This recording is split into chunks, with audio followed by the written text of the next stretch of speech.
Hi, it's Hazel and welcome to my channel, Hazel Anaka Design.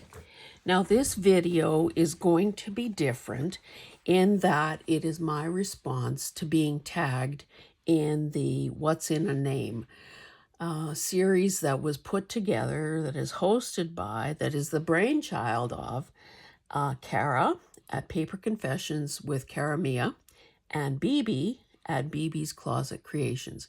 And I will be putting this, all this contact info in the description box. Now, I've just laid out some journals here that I'm particularly happy with, pleased about, just so that you have something to look at other than, fidgety hands. So my understanding of this hashtag is that it is a way for people to tell their story about how they arrived at their name, their business name, their YouTube handle, whatever the terminology is. So let me tell you how I got tagged. I was innocently crafting, minding my own business, watching a video from done by Carrie, the paper monkey, and imagine my shock when she mentions my name. So my first reaction was shock. My next reaction was I was touched and I was humbled. One thing that this whole adventure is doing is making the world a lot smaller. Here is a Louisiana woman reaching out to me, a farm kid from East Central Alberta. And if you watch her video, and I definitely think you should, because of course with a name like the Paper Monkey, you know it's going to be a good story. But Carrie also talks about her philosophy, about how important she feels it in, and obviously I agree, that those of us that are not as far along on our journey, that are small channels, need some love, need some exposure, and need to, of course, help each other. So that's what that's all about. So in keeping with the intent of this series, I will talk a bit about my name, but of course that's going to be a pretty short conversation. 3 words, and two of them are my name. But I'm going to expand it to kind of make it my origin story, what brought me here. And of course, at the end, I will be tagging 5 people. So I'm hopeful that you're going to watch the whole video, because you're going to be on the edge of your seat wondering, oh my God, how could that have happened? Or how did you, blah, blah, blah. But also to see who gets tagged, and also because I always want my content to have maybe a life lesson. And I please don't misunderstand. I'm not trying to say that I'm the fount of all wisdom. Hardly. But I do try to be authentic, say what I think, say what I mean what I say, and embed a message or a lesson in most of the videos. There's that expression, when the student is ready, the teacher will appear. Well, I think that the kinds of people who are probably going to be watching this video are people who are early in their journey. And I just think that there are some things, if you listen carefully, I think there are some good advice and some lessons that maybe make your journey a little easier, a little fraught with pain, heartache, expense. I don't want to overbill it, but I do think that there are some some messages that will resonate with people or maybe strike a nerve. So enough about that. So basically, Hazel Anaka Design. Hazel, of course, my given name. I don't really, like many people, I don't think I was particularly fond of my name. But over the years, I have had people say, "Oh, I just love your name," and I, smart aleck that I am, say, "Oh, but all the Hazels you know are in the obituaries, aren't they?" Because it is a really old name. Anaka is, despite how it looks or sounds, is Ukrainian, as am I. And the word design, now I picked all of this long before I knew what a junk journal was, before I had any real anything tangible to latch on to. But I thought that it was a broad enough term that no matter what I did, it would fit under that category. So that was that. I should also say that I'm old enough. For the longest time, I used to tell people I was a child bride, because how else could you explain the fact that I had these grown-up children, and then that, my son, my one kid, had his own kids. So anyway, that line hasn't worked for quite a while. So anyway, I just wanted to sort of tell you my story and start at the beginning. So the earliest recollection I have of being creative was when I was a little pipsqueak, so I would have had to be preschool. We lived in Edmonton at the time, and I had a maiden aunt who I believe was trying to teach me to sew. And of course, how well could that have been going? That was the day I learned the Ukrainian word putala, the feminine for, tangled, knotted. I won't go so far as say screwed up, but I think essentially what it meant is that I kept tangling and knotting up the thread. But, everyone has to start somewhere. So I'm of the vintage that, when you got married, you took your husband's name. That's how I end up Anaka. Then also in those days, through, I guess it was probably all of junior high, there was the home economics program for girls and the industrial arts program for boys, and never the twain shall meet. So in the home ec program, of course, you were taught the basics of cooking and baking and sewing and knitting and crocheting. Well, I was always an A student, and that wasn't an issue. But when it came to that damn knitting module, oh my goodness. I should say here too that I'm a firstborn and all that comes with that. And I'm also a recovering type A personality. And like most women, a recovering people pleaser as well. So, knitting. The project, of course, is a pair of slipperettes. And I think if you know what I'm talking about, it was basically the foot was one stitch and the toe part was a second stitch. Anyway, I am intense, man. I am knitting. Oh, I'm so tightly wound that my knitting needles are just squeaking, which of course meant that the thing was getting smaller and smaller. Like it wasn't the size it was supposed to be. So it got these teeny weeny little things. And the worst of it is I don't know how to finish the darn thing. So I had one of my aunts, I think the only aunt in the family who knew how to knit, actually finish those slipperettes for me. And now, children, if you're listening to this, the moral of the story is do not cheat. So yes, I got a passing grade on that and, lived happily ever after, except even decades now later, I cannot knit. And I think I've been scarred by the experience.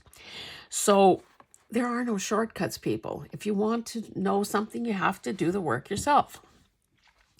Anyway, as I said, I got married early, and was kind of hooked on stitching.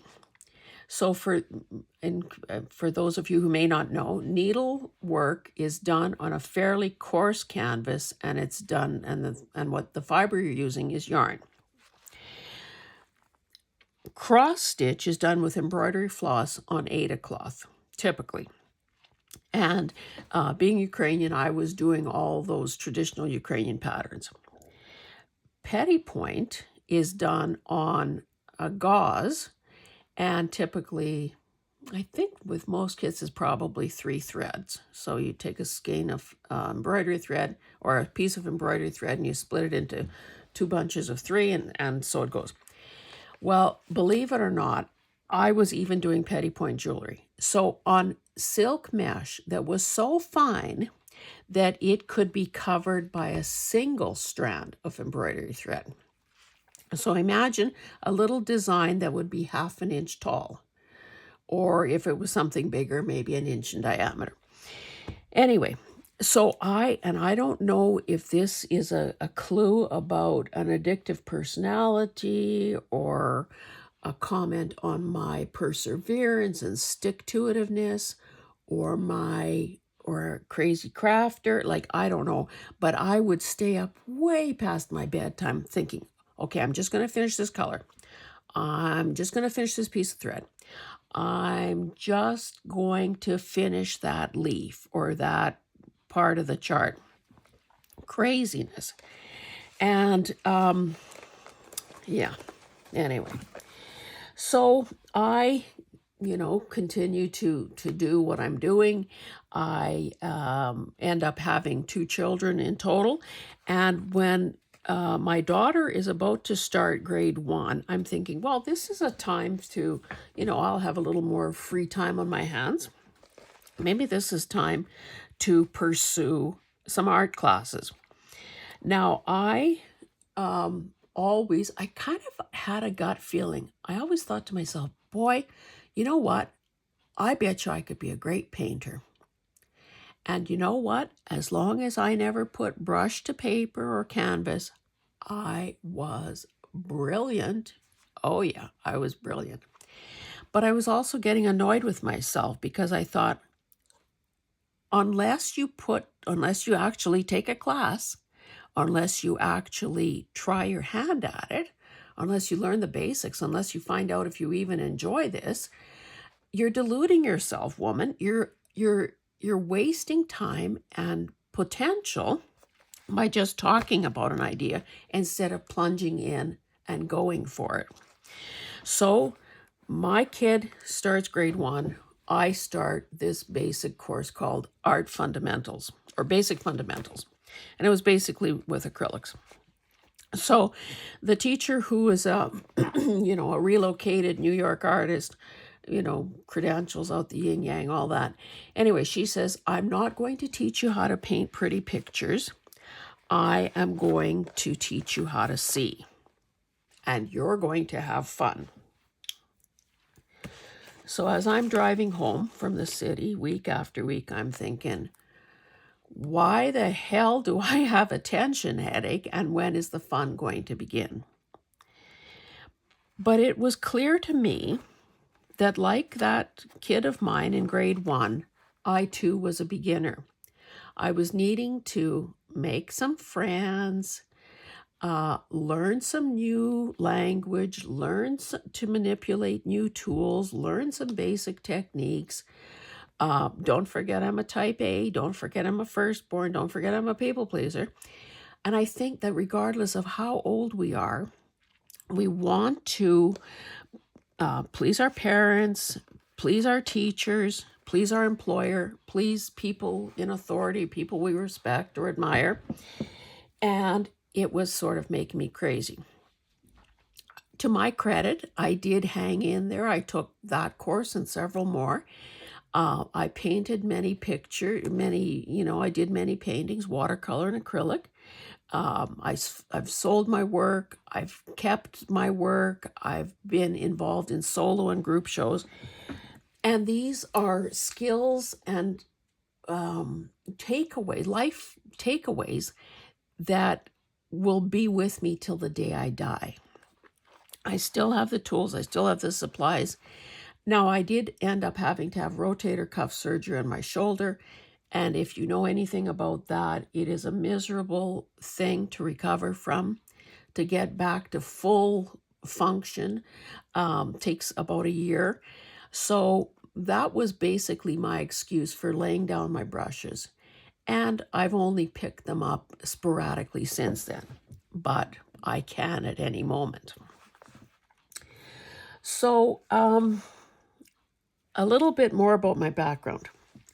So I like to tell people that I have a checkered past. And by that I mean I have done many things. So I've told you I'm a wife, I'm a mother, I'm a farm wife. I drive a combine during harvest. We used to have cattle, but now we're grain farmers. And my mom and I had a brick and mortar store in our town for 15 and a half years. And we basically sold craft supplies and basic sewing notions.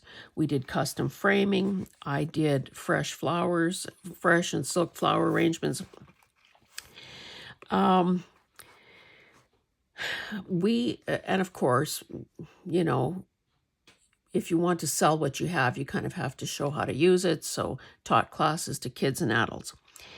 And like most small businesses, or I don't know, I don't know if it's the same now or different now, but basically it takes over your life.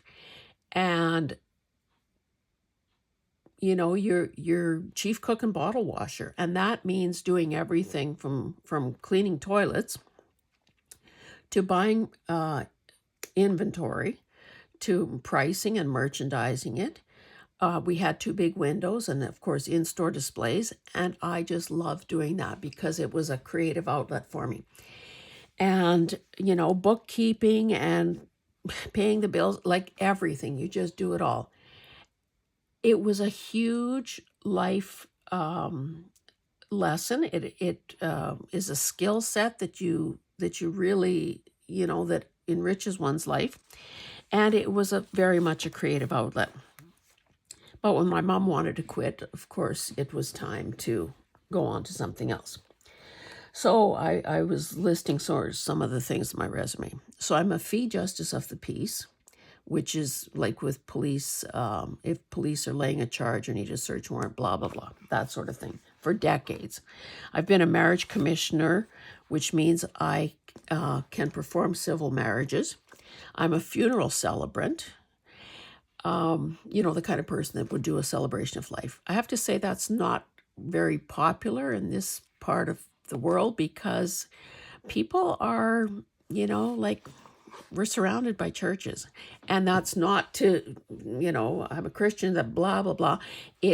I just have a fundamental belief that people deserve a choice, whether how they're married and how they leave this world. So anyway, that is that. I have been an elected official, aka politician, which led to several board positions, including one at the provincial level, a health board at the provincial level. I've written a weekly newspaper column for, I think it's 21 or so years. And most recently, I've been a festival coordinator. So I pitched the idea to our municipality of a 2-day Ukrainian festival. And luckily, the economic development guy thought it was a good idea. And that began a 10-year odyssey. And I have to say that I very much enjoyed it. It was a huge challenge. It was an opportunity for me to put my broad range of skills to use. And it was a challenge, and every day was different. So it was a contract position. We didn't have a pot to pee in. I was able to use my creativity and my resourcefulness and my ability to shop wisely and so on. And anyway, loved it. But after 10 years, it felt like it was time for something new. So in September, last September, I said I would not be renewing my contract. And I'm basically focusing now full time. As a semi-retired person, I can be doing things full time. And it's, excuse me, and it is a wonderful new phase in my life. So, how specifically did this all happen? Well, I had a copy of one of those Somerset Studio publications, and there was a full page ad in it for something called Lifebook. And so I thought, well, I can muster up the money for that. And I consider that the gateway drug, at least in my situation, for why I'm here today. So basically, if you know anything about the program, you pay a fee and then you've got access to a year's worth of courses and workshops and freebies. And so, of course, this led me down that black hole into internet and teachables courses and so on, which makes a lot of sense for somebody who living in rural Alberta. You don't have to drive to everything. Anyway, I then, as you are probably aware, one course leads to another, which leads to a new instructor, a new creator, a new maker, a new website, a new YouTube, and so it goes. Excuse me, sorry about that. I then buy art bundles for good. And that is, the same thing times 10. So many more people. So I'm spending a fair bit of time on the internet. And I'm also, I should also say that I was not into technology. Now, anyone of my vintage knows that anything that we know about anything, how to use our smartphones, how to write an email, do a website, blah, blah, blah, we had to learn it the hard way. We didn't learn it in grade school. So I remember the very first computer course I took was all you wanted to know about computers but were afraid to ask. And I thought, well, clearly this genie is not going back in the bottle. I either join the information highway or I become roadkill. So that was the beginning of, obviously years-long process becoming computer savvy and, and then of course that came with social media. I was the kind of person that never had anything to do with Facebook and in fact warned my daughter against ever getting on Facebook because, there are some creeps out there and young girls are vulnerable, blah, blah, blah. But when I became the festival coordinator, again, we didn't have any money to hire anybody. So Hazel to the rescue. So I have to go kicking and screaming into the 21st century, or was that the 20th century, and go and, do Facebook and open a Twitter account and Instagram and do the backroom functions of our website. So I do that. I don't particularly like it, but I do it, and I get a bit of a skill set going. So I'm spending time on the internet with these courses, and I'm thinking, after a bit of a hiatus from artistic stuff, it just seemed like this was just absolutely wonderful. And you'll know, search engines being what they are, that names like Gail Augustinelli and Pam at the Paper Outpost were coming up. So I'm watching all these videos. And again, it's like that grade 1 art class, first art class all over again. These people are talking a different language. They're talking about something I've never heard of. They're talking about tools and techniques. They're referring to each other by first names. I'm thinking, how small is this world? And I'm thinking, what is a shabby-dabby doodah? What's an arty maze? But being the good student that I am, I'm making notes. And I'm checking these things out. And I am, maybe this one's easier to flip. I am subscribing, and of course, we know what that does. More videos, more content, more. And I'm thinking to myself, OMG, I've come home. Everything that I love, textiles and color and paint and paper and books, it is all coming together. It is absolutely wonderful. But of course, there is more to learn. There are those terms: belly band, side tuck, fabric flip, but by this time, it's March of 2020. We know that the world has changed forever. We were scared. We were shell-shocked. We were hunkered down in our own homes to save our lives. So that was the perfect storm for pursuing this and following the side trips and the detours. And so basically, I became immersed. And I'm sure I made the same mistakes that probably every beginner has made. And that was to think that I need everything and, that I needed to go out and buy things. Well, those lessons kind of come slowly. I do want to say a couple of things, though. I have a few guiding principles or belief systems or values. And one of them is I've always felt that I'm not going to live long enough to make all the mistakes myself. So if I can learn from your mistakes and if I can learn from your successes, then it flattens the learning curve. It allows me to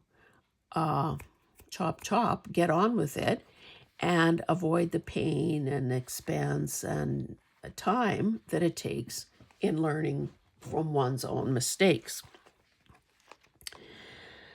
And I've referenced my age. I'm not a spring chicken. I like to believe that I think young and that I act young. And I don't mean immature, even though that does happen occasionally. But I'll tell you another life-altering moment. And I highly urge you to do this yourself. Decades ago, there was a talk show on Canadian TV called The Deanie Petty Show. And I tuned into it, and I probably could have Googled and found out what years that ran and so on. But anyway, typical format to these sorts of shows. So she had a guest on that day.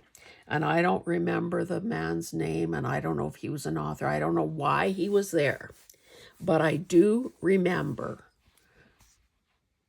the life-altering message. I have forgotten a lot of things in my life, trust me. But this, because there was this visual nature and because the impact of the message was so strong, it has stuck with me ever since and is part of what propels me. So anyway, this guy comes along with a piece of string that represented in inches the average lifespan of a Canadian woman. And I don't know what it is now, but I think it was 84 at the time, 84 years of age. And of course, we clearly know that we are not guaranteed 84 years. It's just the reality. That's just an average.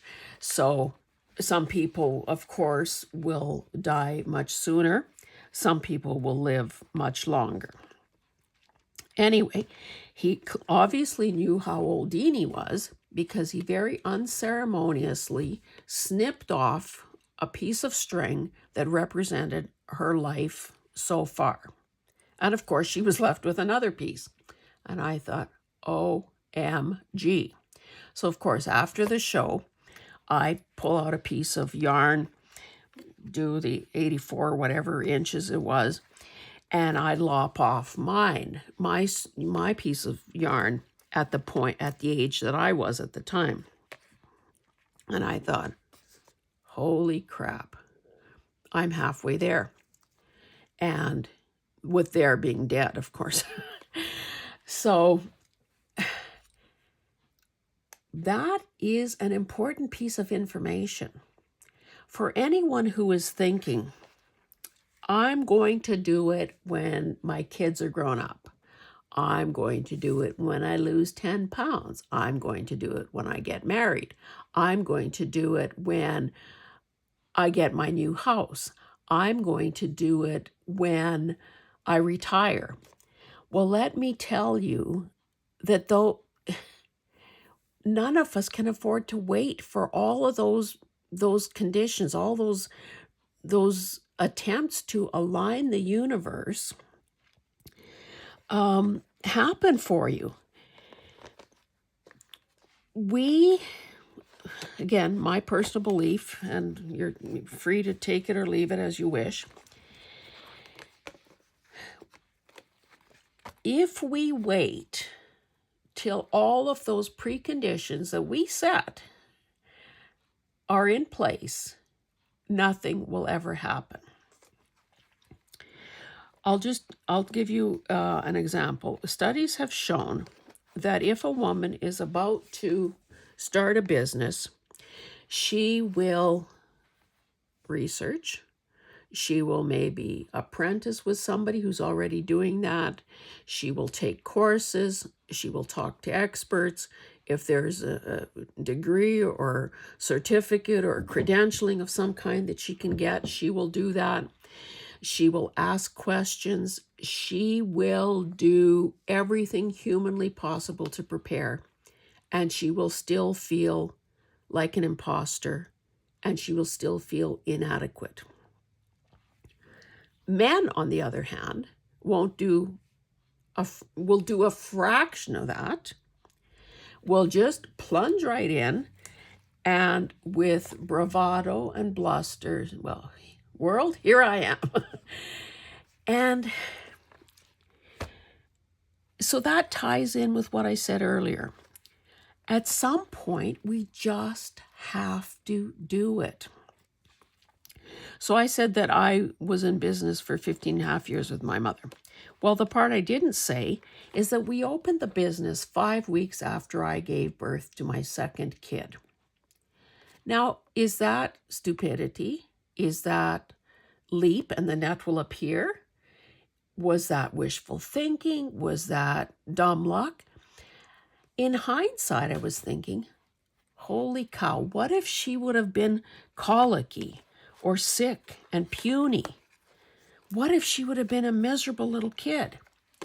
Well, as luck would have it, she was anything but. She grew up in the business. She was almost like the store mascot. I believe it enriched her life and shaped how she turned out. But it was also a perfect example of just do it. You will handle whatever comes. So I guess to narrow this down, what I'm saying is if you're trying to do this or whatever it is that you're trying to do, you don't have to have a YouTube channel, you don't have to have an Etsy store, you don't have to do any of those things because you're in charge of your own world and your own destiny. I'm just saying, don't wait too long to begin. Don't think that you need to know everything and be everything. And I remember thinking, oh my goodness, how in the world am I going to be able to do YouTube videos? I had such a crummy El Cheapo, setup for taping. And I remember seeing this guy doing a video who was probably selling his services as a YouTube sort of mentor or whatever, saying that, you need to have at least 35 videos under your belt before you start feeling a little bit comfortable or whatever. And that seemed so like such a daunting thing. But then he showed a clip of his own first video. And of course, he was like a teenager in his bedroom. it was so god awful that I thought, even I'm better than that. So, it's proof again. You don't have to be perfect. You just have to do it, because the getting better, not perfection, because that's insanity. That there lies insanity, but getting better will come as you do it. So, um, I am I am winding this down, believe it or not. I do want to say that there are a couple of things about this whole genre, this whole thing, that kind of annoy me. And one of them is the term junk journal. And I'm not going to get into a whole big thing. I am going to say, though, that I know that there is dissent and confusion among people doing it. And my belief, as somebody who has, had to do marketing for businesses and as a festival coordinator, the simpler we can make the message, the better.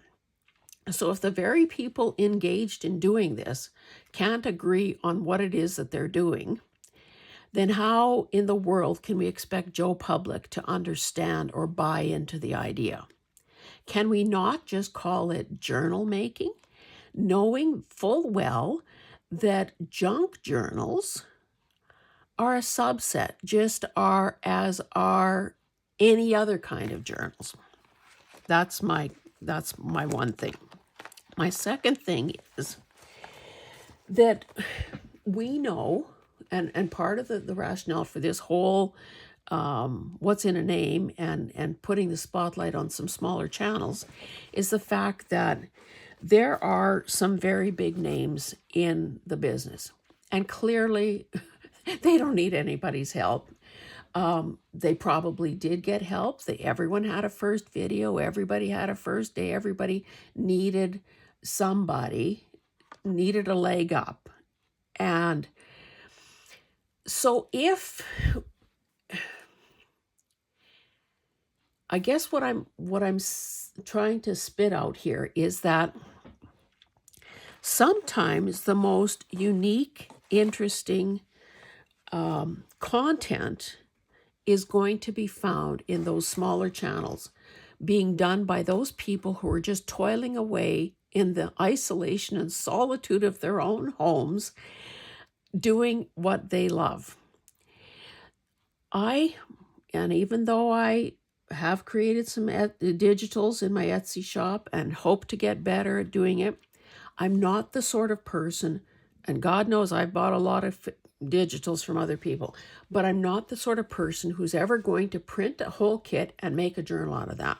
Because I'm thinking, we keep hearing about there are no rules, your own style, your own take, your own aesthetic is going to emerge the more you do this. But if everyone is buying the same products and doing the same projects, like, you can almost plot it on a graph. And I don't know who did the first tall skinny, and it's a brilliant idea. But then there's a rash. You can't blink an eye without seeing everybody and his brother is doing tall skinnies. Now, yes, someday I'm going to do a tall skinny. But as I think I said earlier, I'm never an early adopter. I'm never the one that is sort of, okay, well, I saw somebody do a tall skinny yesterday, so I'm doing a tall skinny today. I want to do what I want to do.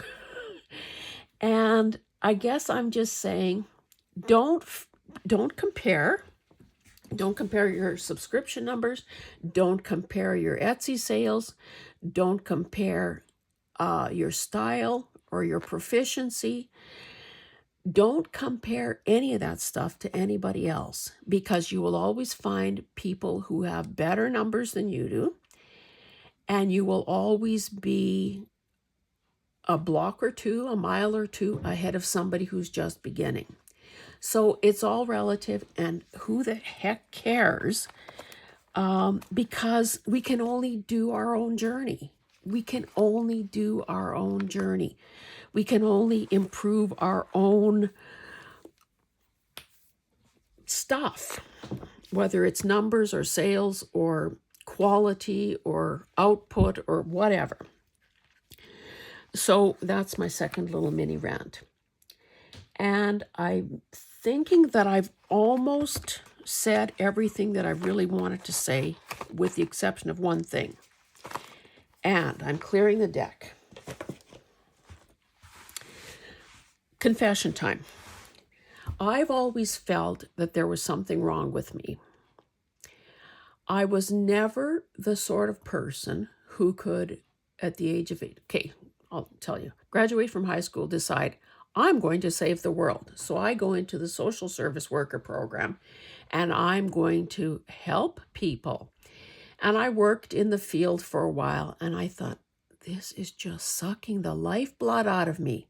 But really, what does, and I was always mature for my age, but what does an 18-year-old know about anything about charting your life? And of course, back in the day, that was a big thing, because you were basically laying out the next 30 or 40 years. So anyway, I was never the kind of person who could decide, I want to be a brain surgeon, I want to study English literature, I want to be a bank teller, and stick with it for decades and decades and decades.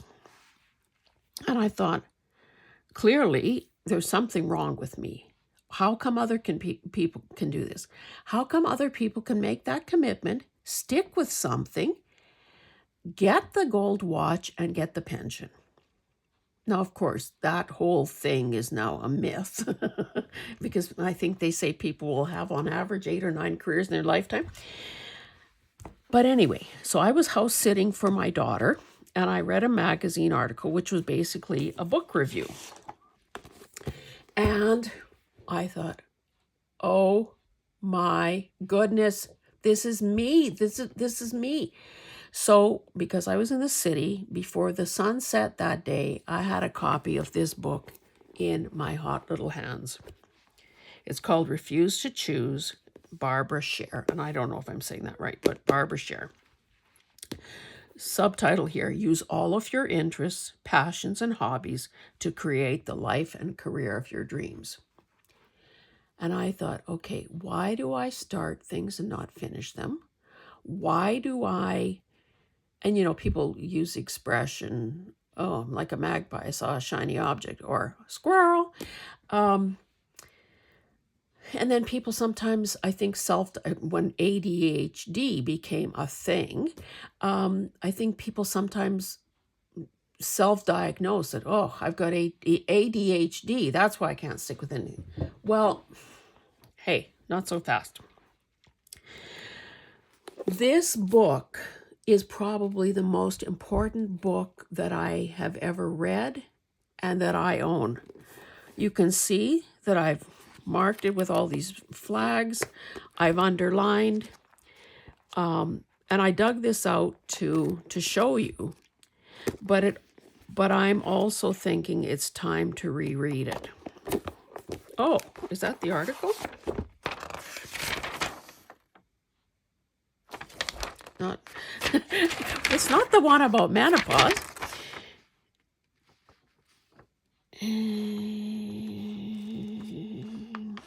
Is this? Why do I have this here? Anyway, clearly that's not it. I'm going to read you a few things from here. If what I say in any way describes you or how your life has played out so far, then I think you need this book. And I think you need to forgive yourself. I think you need to love yourself. I think you need to recognize that there are a whole bunch of us, and I thought I could quickly find the stat. I don't even know if she had it in here. Plus, this is 2006, so who knows what's happened since then. I think we need to realize that we're okay, that we're just wired differently.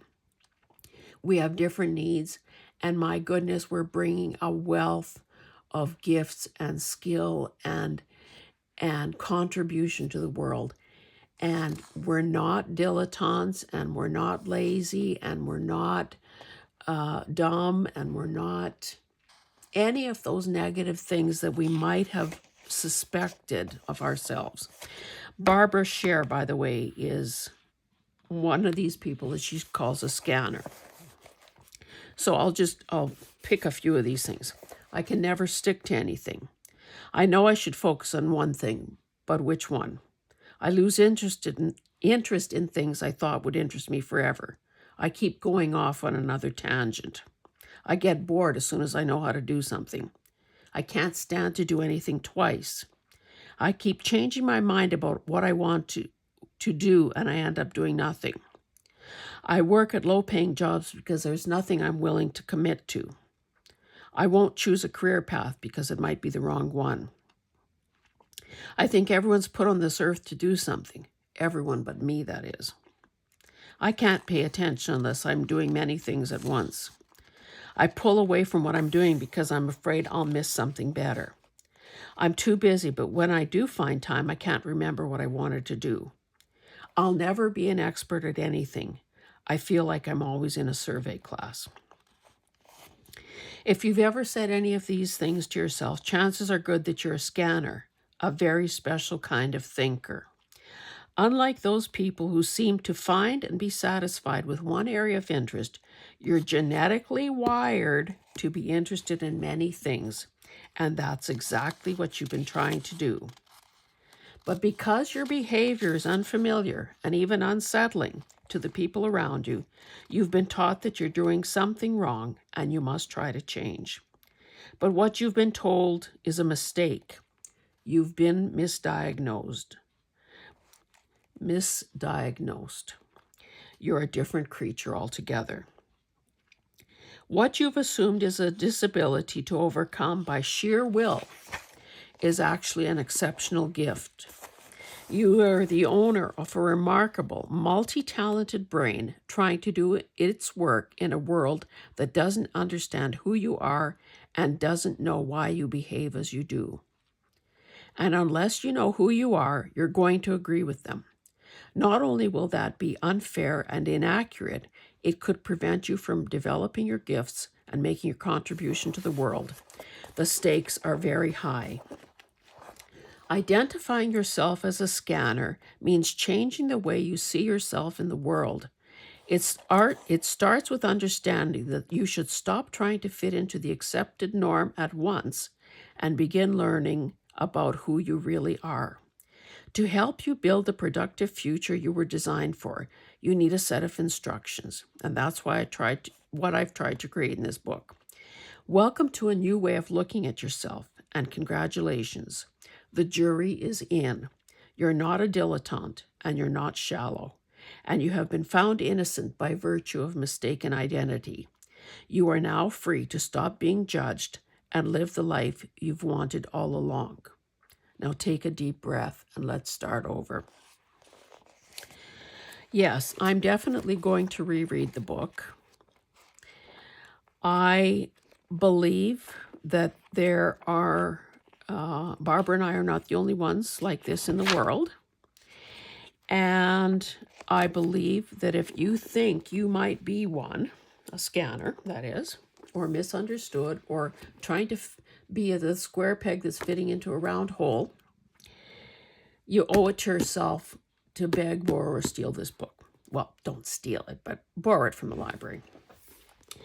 Or buy your own copy and mark it up as I have. Anyway, I think I have said a lot about many things. I am loving this process and this latest adventure. I'm committed to lifelong learning, which of course ties in perfectly with being a scanner. I am, of course, trying to build my following, my subscriber list, and increase my Etsy shop sales and all of that jazz. But I don't have the same, I'm not doing it with the same crazy intensity that I used to bring to everything that I did. Part of that comes with age, and just between you and me, part of that comes with medication. It is a happier, calmer, more peaceful life. It is a life filled with joy, and I wish that for each one of you. Now, I guarantee that I'm going to think of something. Oh, why didn't I tell them? The minute I stop taping. But before I shut this down, I must tell you who I am tagging. Okay, I am tagging the following 5 people. Dagmar Leuenberger Swift. She's a fellow Canadian, and she is the person that I did my very first swap with, that was organized by Marnell. So Dagmar, I'm dropping the gauntlet. I am tagging Joe from the Little Crumpled Suitcase. Now, is that not a name that or a story that just begs to be told? So if Joe is a subscriber of mine, and if I'm not mistaken, she's in New Zealand. So again, small world. She's been supportive and funny and dares to poke fun at me. And I love that because, we only tease the ones we love. So Joe, your turn. I'm tagging Beth from Yes, I Made It Myself. And isn't that a clever title too? Fellow Canadian. Is that right? I think so. Sorry if I'm wrong about that. But Beth was the co-host of the Summer Swap 2023. That was the one that Marnell did. Now, I would have tagged Marnell, of course, but her channel is bigger and she has already done this hashtag. Another one of my subscribers is Martha from Martha Makes Art. And I have especially been enjoying her art journal videos. So Martha, your turn. And then this last person I just found by accident. I was her subscriber. It's Laurel from Sweet Bay Laurel Emporium. And of course, all of these names and channels will be linked in the description box. But so I was watching her video and I'm thinking, hey, she's talking about Edmonton. She's talking about the surrounding communities. So I reached out to her by email. I put that in a comment, and then I reached out to her by email, and we have plans to have coffee one day in the city. So anyway, Laurel, the ball is in your court as well. So thank you so much for persevering with me this long, guys. I know that this has been long, but I also believe that some of what I've said is going to resonate with some of you. And that's part of my whole belief system. I want to learn from you, and I hope you can learn something from me. So if I've helped shorten or flatten your learning curve, or prevent you from making a mistake of some sort, or learning life, a lesson the hard way, then I will consider it a good day. Anyway, thanks so much, guys. And keep watching. And if you haven't already subscribed, please do so. And hey, life-altering book. Thanks, guys. Bye.